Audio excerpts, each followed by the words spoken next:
हरे कृष्णा। आज की भगवत गीता क्लास में आप सबका हार्दिक स्वागत है। आज हम पढ़ेंगे भगवत गीता अध्याय 4 श्लोक संख्या 22। यदृच्छालाभसन्तुष्टो द्वन्द्वातीतो विमत्सरः समसिद्धावसिद्धौ च कृत्वापि न निबध्यते। अनुवाद: जो स्वतः होने वाले लाभ से संतुष्ट रहता है वो द्वंद्व से मुक्त है और ईर्ष्या नहीं करता। जो सफलता तथा असफलता दोनों में स्थिर रहता है वो कर्म करते हुए भी कभी बंधता नहीं। अभी कोई पूछ सकता है कि ये कैसे संभव है। तो ये संभव है। संभव कैसे है इसका एक एग्जाम्पल बताता हूँ कि आप नौकरी कर रहे हैं अपने मालिक के लिए। आपको अपनी तनख्वाह से मतलब है। आपको जो ड्यूटी दी गई है वो ड्यूटी आप कर रहे हो और महीने के एंड में आपको तनख्वाह मिल जाएगी। ये बात अलग है कि जो है उस कंपनी को अगर प्रॉफिट होगा तो आपको एक खुशी होती है, लेकिन जब तक आप अपनी ड्यूटी कर रहे हो कंपनी को फ़ायदा हो रहा है, नुकसान हो रहा है, डबल फ़ायदा हो रहा है, उससे आपको कोई फ़र्क नहीं पड़ता। आपको जो ड्यूटी मालिक ने बताई है आप वो ड्यूटी कर रहे हो और अपना काम कर रहे हो, पूरी निष्ठा से कर रहे हो। तो यही भगवान बोलते हैं, बोले तुमको यहाँ पे अपनी ड्यूटी करनी है। कर्मण्य वाधिकारस्तु मा फलेषु कदाचन। तो यहाँ पे कंट्रोलर भगवान है। तुमको अपना कर्म करना है जो मैंने निर्धारित किया है तुम्हारे लिए। भगवान ने हमारे लिए कर्म निर्धारित किया है, उस कर्म को हमको करना है। और अगर हम उस कर्म को करते रहेंगे ठीक से तो भगवान अपने आप देखेंगे किसको क्या नुकसान होना है, क्या फ़ायदा होना है, क्या क्या हानि है, क्या लाभ है। That's all. हम तो उसके भोक्ता हैं ही नहीं। भोक्ता तो भगवान है। तो भगवान अपने आप का लॉस करेंगे क्या? वो उसको कैसे कंपनसेट करेंगे, कैसे क्या करेंगे, वो उनका लुकआउट है। तात्पर्य पढ़ेंगे। कृष्ण भावना भावित व्यक्ति अपने शरीर निर्वाह के लिए भी अधिक प्रयास नहीं करता। वो अपने आप होने वाले लाभों से संतुष्ट रहता है। वो न तो मांगता है और न उधार लेता है, किंतु यथासंभव वह सच्चाई से कर्म करता है और अपने श्रम से जो प्राप्त हो पाता है उसी में संतुष्ट रहता है। अतः वह अपनी जीविका के विषय में स्वतंत्र रहता है। वह अन्य किसी की सेवा करके कृष्ण भावनामृत संबंधी अपनी सेवा में व्यवधान नहीं आने देता, किंतु भगवान की सेवा के लिए संसार की द्वैतता से विचलित हुए बिना कोई भी कर्म कर सकता है। संसार की द्वैतता गर्मी, सर्दी अथवा सुख दुख के रूप में अनुभव की जा सकती है। कृष्ण भावना भावित व्यक्ति द्वैतता से परे रहता है, क्योंकि कृष्ण को प्रसन्न करने के लिए वो कोई भी कर्म करने से झिझकता नहीं। अतः वो सफलता तथा असफलता दोनों ही संभाव रखता है। ये लक्षण तभी दिखते हैं जब कोई दिव्य ज्ञान को पूर्णतया स्थित हो। अब एक छोटा सा एग्जाम्पल और बताता हूँ। एक छोटा बच्चा है, अबोध, उसको कोई नॉलेज नहीं है कि मेरे को कब खाना चाहिए, कब नहीं खाना चाहिए, मेरे को क्या खाना चाहिए, क्या नहीं खाना चाहिए। वो अपनी माता के ऊपर आश्रित है। माता को मालूम है इसको कब खाना मिलना चाहिए, क्या खाना मिलना चाहिए, कितना बजे मिलना चाहिए। उसने सुसु पॉटी कर लिया तो वो अपना पड़ा हुआ है, उसी में खेल रहा है। अब माँ जो है उसको देखती है, रे इसकी ज़रूरत है, इसको सफाई करो, तो उसको नहला धुला करके पाउडर वाउडर लगा करके और तैयार करती है। तो उसको उसकी चिंता नहीं है, माँ को उसकी चिंता है। उसी तरह से जब हम भगवान के ऊपर आश्रित रहते हैं, हम हर चीज़ में हम सिर्फ भगवान के बारे में सोचते हैं तो भगवान हमारे बारे में सोचते हैं। हम अगर रहेंगे भगवान के नाम में तो भगवान रहेंगे हमारे काम में, और अगर हम रहेंगे अपने काम में तो भगवान रहेंगे अपने धाम में। भगवान का धाम सब पर्याप्त है। भगवान आत्मा राम है, भगवान को किसी की कोई ज़रूरत ही नहीं है। लेकिन अगर हम भगवान से बोलेंगे प्रभु मैं तो आपके ऊपर आश्रित हूँ,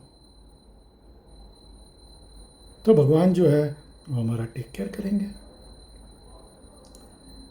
और हमको जो है पूर्णतया भगवान पे आश्रित रह करके ही, और ये विश्वास रखना है, ये नहीं अरे भगवान ने ऐसा क्यों कर दिया, नहीं, हमको हमेशा विश्वास रखना है कि भगवान जो करते हैं वो हमारे लिए सबसे बेस्ट है।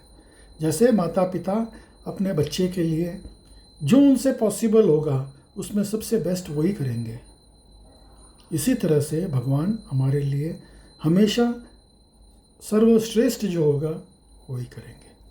अगला श्लोक पढ़ेंगे। गतः संगस्य मुक्तस्य ज्ञानावस्थितचेतसः यज्ञायाचरतः कर्म समग्रं प्रविलीयते। अनुवाद: जो पुरुष प्रकृति के गुणों के प्रति अनासक्त है और जो दिव्य ज्ञान में पूर्णतया स्थित है, उसके सारे कर्म ब्रह्म में लीन हो जाते हैं। तात्पर्य श्रील प्रभुपाद द्वारा: पूर्ण रूपेण कृष्ण भावित होने पर मनुष्य समस्त द्वंद्वों से मुक्त हो जाता है और इस तरह भौतिक गुणों के कल्मश से भी मुक्त हो जाता है। वो इसलिए मुक्त हो जाता है क्योंकि वो कृष्ण के साथ अपना संबंध की स्वाभाविक स्थिति को जानता है। फलस्वरूप उसका चित्त कृष्ण भावनामृत में विचलित नहीं होता। अतएव वह जो कुछ भी करता है वह आदि विष्णु कृष्ण के लिए होता है। अतः उसका सारा कर्म यज्ञ स्वरूप होता है, क्योंकि यज्ञ का उद्देश्य परम विष्णु अर्थात कृष्ण को प्रसन्न करना है। ऐसे यज्ञमय धर्म का पालन निश्चित ही ब्रह्म में विलीन हो जाता है और मनुष्य को कोई भौतिक फल नहीं भोगना पड़ता। तो हम जो है अगर भगवान की इच्छा के अनुसार कार्य कर रहे हैं, भगवान ने जैसा आदेश दिया है उसके हिसाब से कार्य कर रहे हैं, तो हम परफेक्टली सिचुएटेड हैं। चाहे देखने में हम कुछ भी कर रहे हों, लेकिन अगर हम भगवान की आज्ञा के अनुसार कार्य कर रहे हैं तो वो परफेक्ट है और वो हाईएस्ट तपस्या के बराबर है। अगला श्लोक पढ़ेंगे तो उसमें और क्लैरिटी मिलेगी थोड़ी। ब्रह्मार्पणं ब्रह्म हविर् ब्रह्माग्नौ ब्रह्मणाहुतं ब्रह्मैव तेन गन्तव्यं ब्रह्म कर्म समाधिना। अनुवाद: जो व्यक्ति कृष्ण भावनामृत में पूर्णतया लीन रहता है उसे अपने आध्यात्मिक कर्मों के योगदान के कारण अवश्य ही भगवत धाम की प्राप्ति होती है, क्योंकि उसमें हवन आध्यात्मिक होता है और हवि भी आध्यात्मिक होता है। अभी आप जैसे सोचते हो कि मैं भगवान की लीला में भगवान के साथ में ग्वाल बाल सखा के रूप में रहना चाहता हूँ, बहुत अच्छी बात है।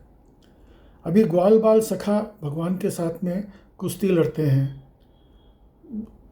दौड़ते हैं, तो रेस लगाते हैं, तो उसके अंदर ये शर्त होती है जो जीतेगा वो जो है हारने वाला जो है जीतने वाले को अपने कंधे पे बिठा करके वो यहाँ से वो उस मोड़ तक ले जाएगा और वहाँ से वापस कंधे पे बिठा करके लेके आएगा।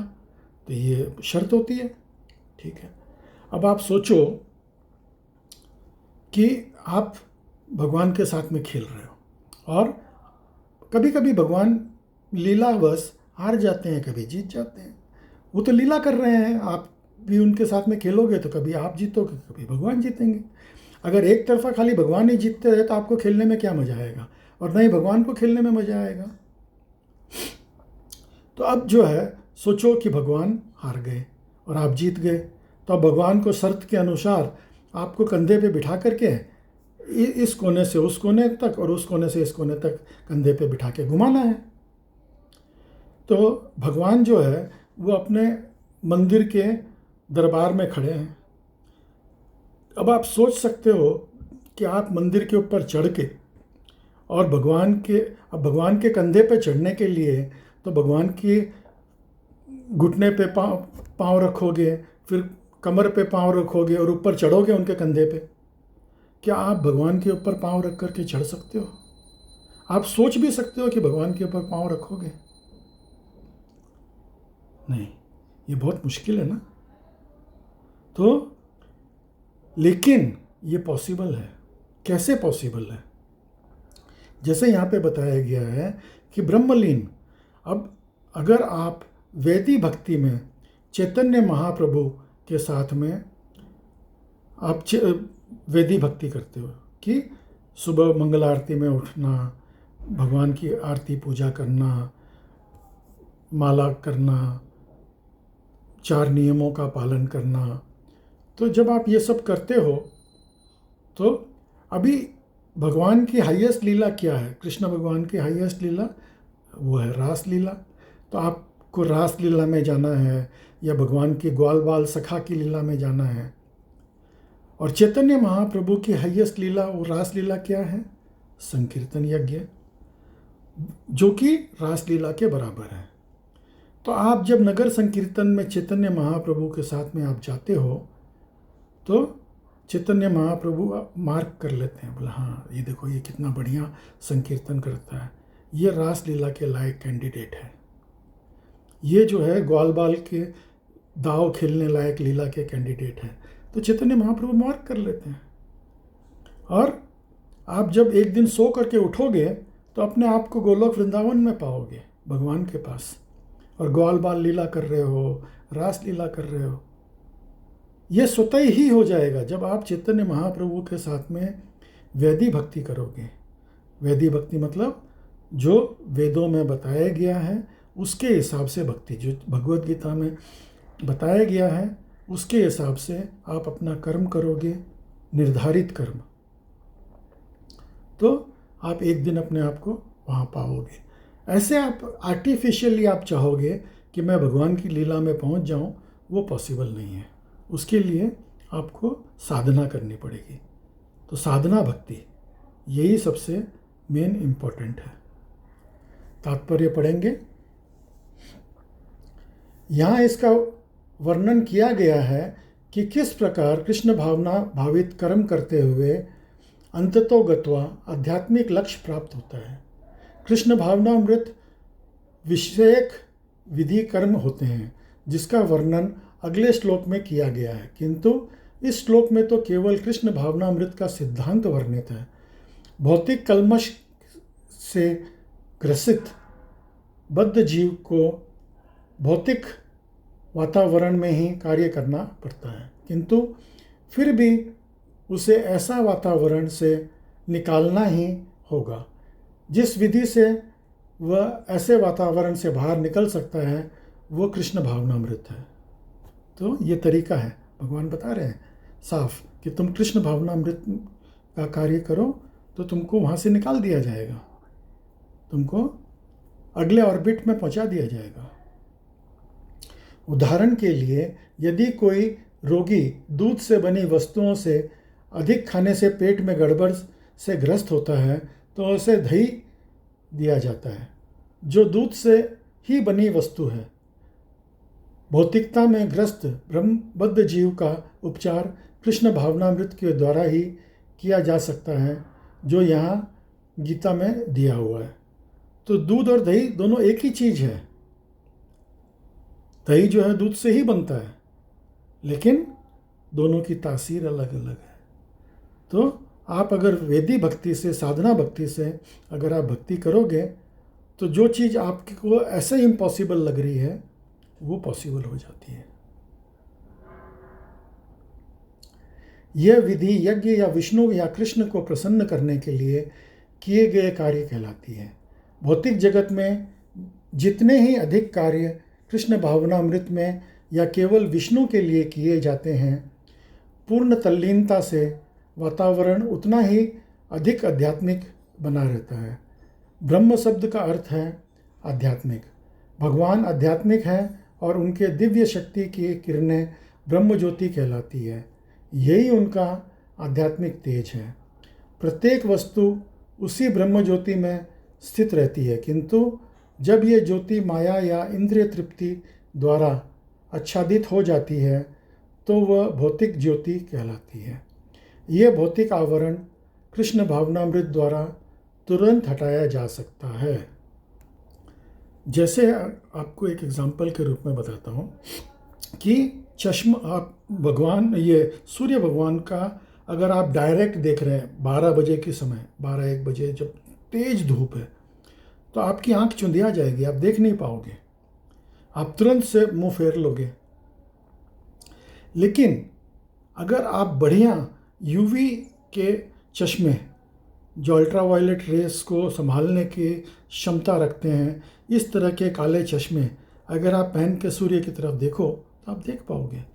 तो यही जो कृष्ण भावनामृत है, ये इस ब्रह्म ज्योति, भगवान की ज्योति है।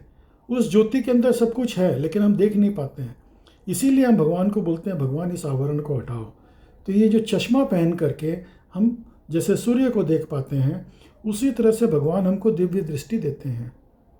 आज भगवान ने विराट रूप दिखाया, दुर्योधन की सभा में भी दिखाया जब वो शांति दूत बन के गए थे, महाभारत युद्ध में भी दिखाया जब अर्जुन ने भगवान से बोला कि भाई मेरे को आपका विराट रूप का दर्शन करना है। लेकिन सब नहीं देख पाए। जिनको दिव्य चक्षु दिए गए थे, भगवान ने जिनको दिव्य चक्षु दिए, सिर्फ वही भगवान के विराट रूप देख पाए। तो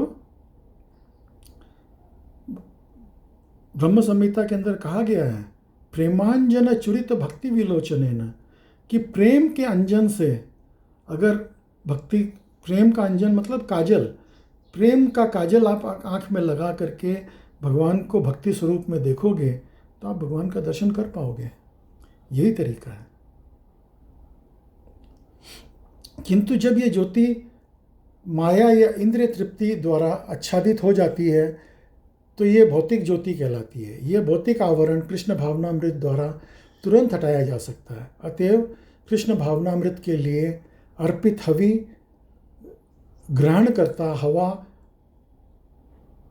होता तथा फल, ये सब मिलकर ब्रह्म या परम सत्य है।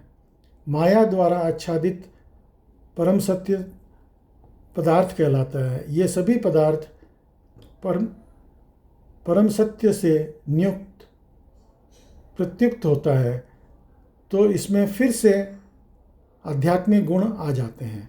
कृष्ण भावनामृत मोह जनित चेतना को ब्रह्म या परमेश्वर सुख करने की विधि है, और जब कृष्ण भावनामृत में पूरी तरह विमग्न रहता है तो उसे समाधि कहते हैं। तो भगवान के अगर भक्ति में हम तल्लीन हो जाते हैं, वही समाधि है।